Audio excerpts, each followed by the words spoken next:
welcome back. It has been a week, maybe even more than a week since we spoke last, and that is completely unacceptable. But you see, there's a reason.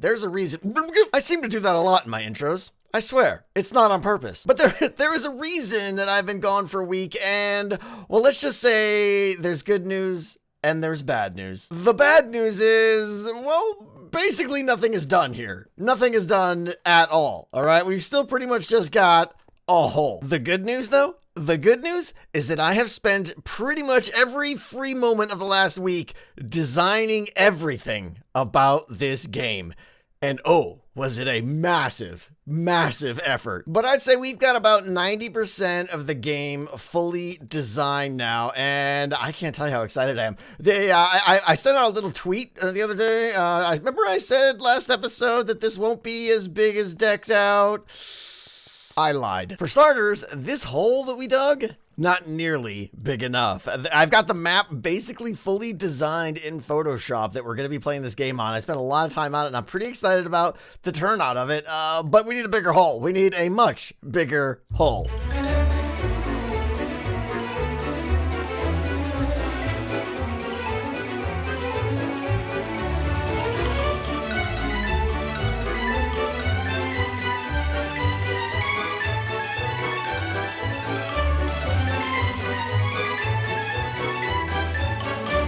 Now this looks like an area where I can build a fun game. We got 90 blocks this way and 70 blocks this way. This is almost as big as Decked Out now. If we had like another 30 blocks that way and 10 blocks that way, that would be the size of Decked Out, and it's about the same height. This is a massive area. That was another 5.5 hours of digging condensed into 20 seconds. But now we have an amazing clean slate here. I am so excited to just get cracking on this thing. Oh, I got the hiccups. I just ate lunch. Excuse me. Oh, the hiccups aren't going to go away. Anyways, so what I want to do now is I want to... Oh, yep, hiccups. I want to get the map down. And we're not going to build it to all its glory today. Oh, the hiccups are so bad I can't talk. Yeah, I'm a professional. We're just gonna power through these hiccups because that's what we do here. I want to get the map laid down here. And again, we're not gonna build the map out to all its full glory here. That's gonna be probably one of the last stages. What I want to do is get the sizing, the hallways, and start labeling the rooms so we can start talking about how the game is played. Okay, here we go. This, I think, is going to be pretty exciting stuff here. So I've got half the map roughly laid out, and I say roughly. Please do not criticize anything. It's just like blocks and squares right now, but you'll get a sense of what the map feels like. This is half the map. Okay, we'll get out here and we'll do this half next. But I want to say, like, there's a lot of people out there converting Among Us into Minecraft. But it seems like most of them are literally copying it, and they're converting the spaceship map design into Minecraft as well too. And what I'm doing instead is I'm taking the idea of Among Us and the gameplay mechanics, but turning it into a Minecraft setting. So what we're going to do is make half the map be outdoors. This map here will be an outdoor area, and we'll get all this later. And half the map is going to be inside like a very small castle or keep. So let's go then. I want to take you through the little tour of our little mini keep, our mini castle here. Okay, so you enter it. This is the gatehouse. Okay, you enter in here. Now this is kind of the main room. This is kind of like the cafeteria on Skeld. This right here is where players will drop into. That the spaceship will be moved to above here. Bam, you drop in here, and this is where you start every game. This is where you return after every meeting. This is where your gameplay always begins, and it's kind of the center of the map. This is going to be a very high trafficked area. Continuing south past the gatehouse, we have the farm. Okay, so there's going to be like maybe a little barn in the back and all kinds of little crops growing and stuff. I'll get into what the purpose of each of these rooms is and how tasks are going to work in a little bit. But for now, there's going to be a farm here. Probably no animals. This is like just crops and things like that, wheat and potatoes and things like that growing here. Little corridor here. Now I'm trying to really pay attention to line of sight everywhere. Like The Among Us game has got line of sight, so basically just a maximum distance you can see. Obviously here you could see super far, so I have to turn hallways and things like that to hopefully limit your line of sight. Otherwise, it's going to be too easy to catch the imposters. But we'll work on some of that as we continue. But coming down here, this will be the sheep pen. So there'll be actual sheep in here. The players will have to come in here and shear sheep as part of their task. Moving into the bottom left corner, we have the chicken coop. Same deal. There's going to probably be like a little elevated hen house or something like that you have to go up into, and there's going to be actual chickens in there laying actual eggs and stuff. Well, Minecraft, chicken and eggs, that kind of thing. But you're going to have to go and pick up some of the eggs and deliver them and do things with the chickens in this area. Over here now, this is one of the center rooms here. I'm going to give you guys an aerial overhead over all this in a second. This right here is the smithy, okay? This is going to be kind of a big delivery room. There's going to be a lot of tasks that you have to bring things to here, pick things up from here, and deliver them to other areas of the dungeon. We're going to deck this out and make this look... Did I just say deck this out? We're going to decorate this quite well and make it look like a really good, armor smith, blacksmith area, that kind of thing. Going up from the chicken coop now the stairs are going to go down. So that's the other advantage I have here is that I have the advantage of height, where Among Us is just strictly a flat map. I'm going to try to take advantage of height in this, okay? Because there's no reason we can't, right? So down here, we're going to go down some steps here. And over here, there's going to be a ladder that goes down into a dungeon. And how you get into that dungeon is going to be very interesting. There's going to be some tasks down there that you have to do. And it's going to be, you might be pretty vulnerable when you go down there. Going up past that, and now we're in the upper left area here. This is going to be the redstone lab, okay? All kinds of redstone gadgets and gizmos, and this is a great place for me to do a lot of tasks in these walls here that just feel redstone-y for the sake of redstone. And I can slap some silly name on them, that kind of stuff. Just anything I want can go in here. Kind of the technical stuff. Coming out of the redstone lab over to this area here, we have the kitchen, okay? We obviously have a lot of farm type areas over there. We have a kitchen here. So this is where food will be made, food will be delivered, food will be picked up. Anything food related going to be done here in the kitchen. And again, we're going to get this decorated. I'm going to hopefully get some people to help me, like a Corrales or a Scar or something to come in here and help me with these. I think they've both expressed interest in helping. Over here we have the library. This is the last room in the keep area, the castle area. I think I'm going to call it a keep. It's not big enough for a castle. We'll call it a keep. This is the library. Obviously going to be bookshelves and everything here. We're going to use those bookshelves for pretty good line of sight blockers. You're not going to be able to just walk through the room like this. You're probably going to have to go down a bookshelf aisle and then turn and stuff. So this will be a very compact room, a good room for killing, shall we say. And then coming out of the library, turn around and you are back at the gatehouse. So it basically makes a big loop with a couple of rooms in the middle. So let me do this outside area here real quick. This one's going to be very roughed in because I don't know how it's going to really work out, to be honest. And then I'll give an overhead of the whole map and talk about just the philosophy of the design of this map. But before we get to any of that, we've got something else that we need to do here in the shopping district. There's a thing, right? I'm not gonna pretend. Oh, I'm not gonna pretend you guys haven't seen this thing. Wait, what is this? We apparently have some kind of doomsday device here. I have no idea who built this or what it is. Is it part of the TNT? I don't think it's part of the TNT. Look at this. Lights are diminishing and they're falling off or something. And there's all these things. I know you guys have all seen this, but it's weird. And I don't know what to make of it. Change is coming. Those are some pretty cool fonts. I don't know how they did that, but that's pretty neat. But this, right? HCBBS. And everybody's guessing what this is. I have no idea. Give us your name. Oh, I do something down here. Down the fire. Ow. We all, everyone's trying to figure out what it is. Hermitcraft. I don't know. I got nothing. Hermitcraft Big Brain Society? Did we all get smart? Is it a Hermitcraft? Insert name to be part of the change. Hermitcraft the Big Bang?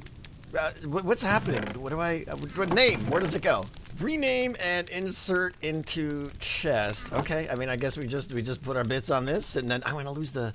Oh, they got such a fancy name thing. All right, Tango for change. I'll just put Tango. And in the box of name absorption, done. Oh, did I get a piece of? Did something shoot out there or something? No. All right, our name's in the box. I have no idea what's gonna happen, but it's gonna be drastic. I can tell you that. And right back to our Among Us tour. We are stepping outside the gatehouse now, and we've got a little bit more stuff laying down here. I'm going to show you how this rolls out here. So you come out of the gatehouse across our nice little drawbridge, which is absolutely beautiful. Can't possibly be improved in any way. Gonna go through these little paths here. So the dirt represents like paths. They're gonna be a little bit windy here to break line of sight. I might do more, you know, curves and stuff like that. But anyways, you come around the corner here, and you are into the Nether Outbreak. This is gonna be like a little Nether themed area. There'll be a big portal in the back. I'll try and make it look all menacing and stuff. And I'm actually thinking one of the sabotages might be a Nether Outbreak. You have to stop badness from coming out of the portal or something crazy like that. I have no idea. But who knows? Who knows? I'm actually looking forward to doing this area. And then around the corner here, following the dirt path, there'll be all like trees and everything lining this. And then over here, we have the mines. Now, this is actually going to go below ground here. It'll probably go in the back here quite a bit. Oh, look, mines. Weird. Coincidence? I think not. But we're actually going to make some mines underground here. And then I think there's going to be like a vent from like the mines maybe into the back of I'll talk about all the vent locations in a little bit and stuff here, but I'm really excited about the mines. You're going to come in here to get things like iron and gold, maybe deliver it to the smithy, tasks like that. I think are going to be pretty fun. Following the curve along, we are on the far right or eastern side now. Goes into the forest. Okay, this is like a big area here. You can see all kinds of trees and everything. It's no secret that those of you that saw a little game like Decked Out, there's some similarities here, right? I had a forest. The next two you're really gonna see, but yeah, this area is gonna be basically like the forest we had in Decked Out, but even bigger. And there's gonna be little tasks and little things you have to do hidden within the forest. If you follow that out this way now, up here is going to be the Snowy Mountain. So I'm gonna probably like lower some of this ground and that ground over there so that I can make it look like it comes up here. And then again, I did not intend this, but all the ideas that came to my head just happened to overlap with what Decked Out had. Kind of like that Snowy Mountain that Decked Out had, but even bigger up here. And we're going to do some tasks with like snowballs and targets and things like that. I think it'll be a lot of fun. And then again, no shock, we have the pond. I'm going to make a bigger lake here. It's probably going to go even much farther back here. I'm thinking about having an underwater area in the lake and all kinds of like little fishing activities here. Catch a fish, a little redstone thing like I showed last time, or doing something with fishing poles. Who knows? All kinds of little fishing activities here. And then that's it. You basically from there, you're back at the drawbridge and back at the main gate. So here you can see a very crude overhead map of how we will be playing Among Us on the Hermitcraft server here. Now, I modeled this map after the Skeld map in the actual Among Us game. Not in terms of copying anything, but in terms of some of the very core design principles. So a couple of things, like that map has 14 rooms. This map has 14 rooms or areas, if you want to call them that. That map is basically a figure 8 where you can kind of loop around and cut through the middle.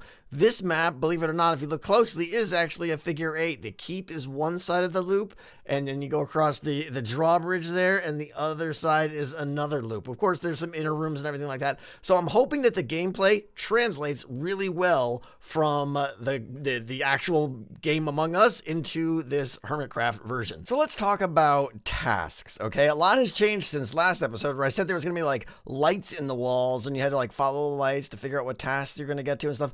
That had a couple of big problems. The big one is that everyone obviously shared the same task set, and therefore they were going to be kind of crowding together and stuff. So I'm changing things up a bit here for the better, I think, okay? Now, instead of having there be lights on the walls, everyone is going to get, when they start up in the spaceship, they're going to get a personalized shulker box, and in that shulker box will be a few tasks, probably like 4 tasks, and they're going to be in the form of books. So here's just an example task. For instance, they may get a task called prisoner chains, okay? And eventually, once they play the game a few times, they'll remember what prisoner chains was, and they'll just go do it. But at first, you open the book up, and it says prisoner chains. Step 1, get a chain from the smithy. So they would come in here.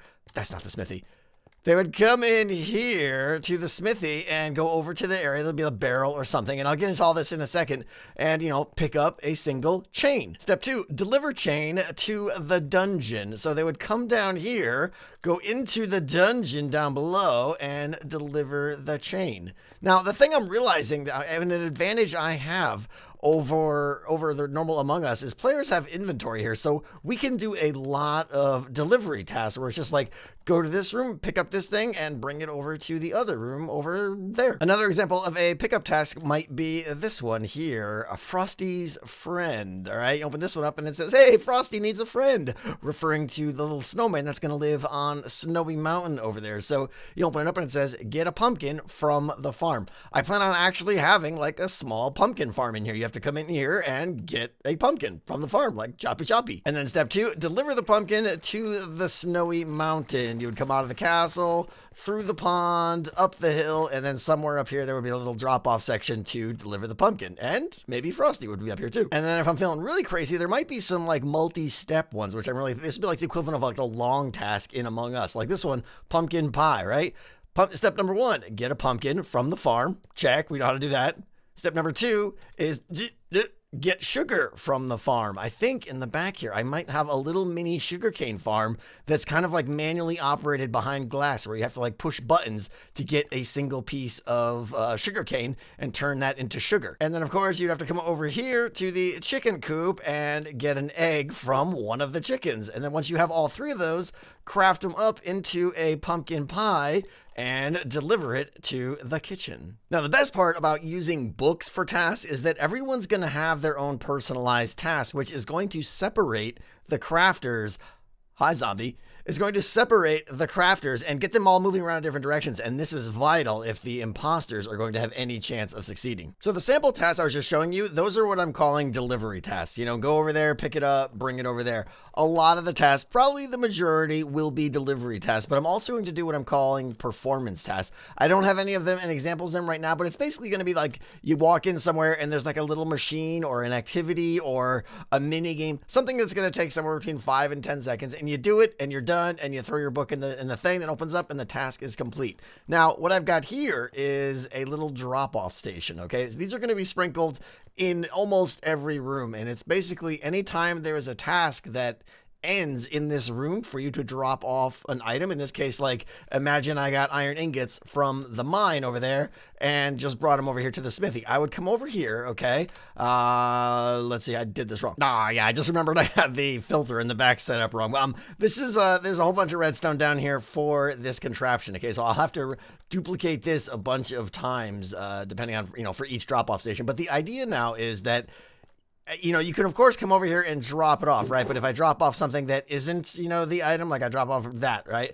It's going to suck it up and it's just gone. Nothing happens, right? But if I drop in the item that I'm supposed to deliver to this location, in this case, an iron ingot, like so, the trapdoor opens and that allows me to put in, where is it? My book, right? Boom, like that. And it should suck up the item and then that'll take it away to a central system through like a water stream or something. I don't know, where it's going to count the books and figure out what tasks are done based on what tasks it gave out for that game round.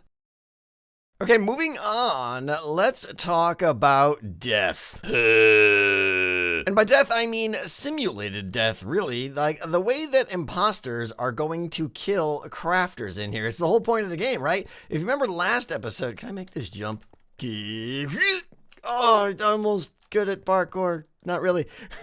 Last episode, if you remember, I talked the way the death system was going to work was basically the imposters would kill the crafters, their items would spray everywhere, and there would be hoppers under the entire floorboard of the entire maze or dungeon, whatever you want to call it. And no, we're not doing that. It has a host of problems. Problem number 1, and by far the biggest problem, is building limitations. And by building limitations, I mean basically this, all right? I would have to make all of the walls and all of the floors in the entire map be perfectly flat. Like this, okay? As soon as I add some depth or something and hang a picture in there or put a flower pot right there, the system doesn't work, because if I was to die right here and all my bits spray up in this thing here and there's no hopper, it causes all sorts of problems, and it would have put serious limitations on the aesthetics of this map. And I want this map to look good. I want this map to look even better than Decked Out. And I mean, it had a host of other problems as well, too. Like, you know, if you're going to have task items and you die, those spray everywhere. I got to get those back to you somehow so that you can remember what tasks you were going to make or something. And let's not forget the probably 8,000 hoppers I would have had to make to cover this entire map. Nay. So I've come up with a solution that it's what I'm calling the best of the worst. It's not a great solution, but it doesn't have it has one drawback instead of 17 drawbacks, okay? And that is what we're going to call simulated death. Simulated death now is kind of what it sounds like. But what I want to do is have all the players, when they drop from the spaceship there, the distance between that and this right here is enough so that everyone's going to go splat, ouch, and they're going to have half a heart. And, you know, they may regenerate, 3 hearts or 4 hearts or something, but the point is they'll still be killable by a crossbow. However, all players, including imposters, are going to be holding a totem of undying in their offhand. So the imposter is going to be coming into the room, do I see anybody to kill, right? And then it's like, oh, look, someone's over here doing shenanigans, right? Oh, right in the face, they're dead, okay? He's going to shoot them with an invisibility arrow, okay? So number one, they will instantly turn invisible. Well, actually, number one is their totem of undying is going to trigger and just brah, right? The yellow spray everywhere of all the particles and everything, all right? And then they're going to turn invisible immediately, okay? They're essentially dead at that point, but not really. As the victim, of course, you're going to see your totem go off, and it's obvious, right? That particle and everything, that big thing that covers your whole screen, you're dead. What you need to do is find the nearest death reporting station, which will look just like this. And they're going to, every room will have one. A room of this size will probably have 3, okay? They're going to be very common. You just got to look for the lamp and the little room thing with the thing and the button and this. Anyway, all you got to do is find the nearest death reporting system, okay, and go over, and you're going to have like a token right here, like a little head or something that just says, hey, this is my life. And you throw it in there. Your life is now forfeit. The light will now turn on, and that means that someone has just been murderficated inside this room, right? So like crafter number 2 is coming along here, and he's like, I'm going to bring some coal to the smithy. Oh, there's a light on here. And he's going to be like, wait a minute. I just saw Grian leave somewhere. There he is. Sauce, right? So instead, what he can do is he sees this light now, and he goes, bam, and he hits the thing. And that button's only going to work when the light's on, and that is going to immediately trigger a meeting. So everyone will be, whoop, teleported up to the sky. Now, the downside of this, of course, is, yes, it does take time for the player to be like, I'm dead. Hopefully they're going to have the item on their hotbar, so it's just like dead, switch, and then just throw the item in right away, and the system will go off. It's in their interest to do it quick, because the quicker they do it, the quicker someone else who might already even be in the room could report that body and accuse the imposter who's sitting right there. Does it have flaws? Yes, it does. But I think it's the best of all the other options, and trust me, I've thought of all of them. I mean, let's be honest, guys. I could keep talking about this game and all the decisions and all the design features and stuff for probably another hour, but I can't do that. I don't got that kind of time. But there are 2 glaring problems with this game that just become obvious to anyone thinking about it, and those are death messages and floating name tags. I'm going to solve that in a way that is fantastic, but I get that it's not all that for everyone. It's vanilla, but we're going to use the team command, okay? And yes, I understand it requires op. I currently have op. I think that's going to change. But anyways, we're going to use the team command. We're going to make an Among Us team, and anytime someone plays Among Us, they will temporarily be put on the Among Us team. Because you see, teams solve this problem, or both of these problems great. There's death message visibility and name tag visibility. We can configure both of those to never show death messages and never show name tags to anyone on the Among Us team, and that just makes everything a whole lot easier. So far this episode, we've done a tremendous amount of digging. We've laid out the outline of the map and talked about the design of it and the philosophy behind it and how it's going to work and how tasks are going to work. We've done a ton of talking about death and item drop-offs and stuff. But I'm not done. I want to do more because you guys deserve it. So I think arbitrarily, I want to do a task. The first task, we're going to do one of the performance tasks, I'm calling them, over in the Redstone Lab. The Redstone Lab is a kind of easy first choice for me because I think I kind of want it to just look like this. I know this it feels lazy, but this is at least a good starter room for me because I want it to look like a clean, kind of pristine laboratory, and these white iron walls kind of do that. So we're going to do our first task, probably like right on this wall here. I think plenty of space for some redstone behind us there. And we will decorate this room later on. I'll get the floor looking better and everything, but let's go and build the first task that the crafters are going to have to do. Behold the Lightificator. It's a working title, all right? Give me a break. The Lightificator is the first task that we're going to do here. The players, the crafters are going to get a task. It's going to say something to the effect of, the lights on the Lightificator are broken and you need to fix them. Caution. Effects may be random. And what that means is they've got to go get all these lights turned back on. And it's very simple, right? All Among Us tasks are like brain dead and they're just not meant to be difficult. So the idea is you just press the buttons until they turn on. And every time you press a button, there's a 50-50 chance the light will turn on and on. And on? Oh, it was on. Go. And there we go. And then when they all turn on, this trap door opens up and you can stick your book in there to finish the task. And then back here, there's like a little, here's all the redstone. It's all super fancy and everything is all right. And then this right here, this boop, that's the reset line. So whenever a new match starts or whenever whatever, I mean, we could have multiple people do it. Basically, when this is done and the book has been handed in, I could just automatically reset the signal there and then someone else who also has the Lightificator can come by and do the task again. Cool. I just started recording it. This guy, hi bud. Yeah, I don't want to look at you in that. Can you look at an Enderman in this? Is it? No, it is the way my character's facing, not the way my camera's facing. Learn something every day.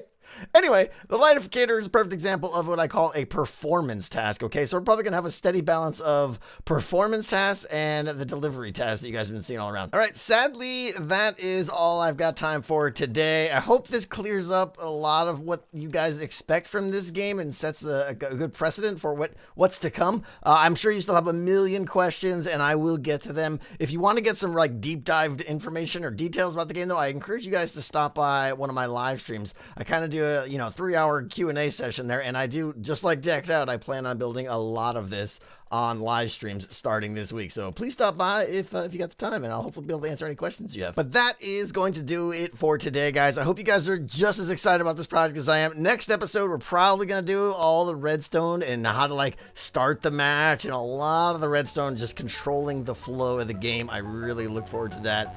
Lots to come, guys. I'll see you next time. Bye.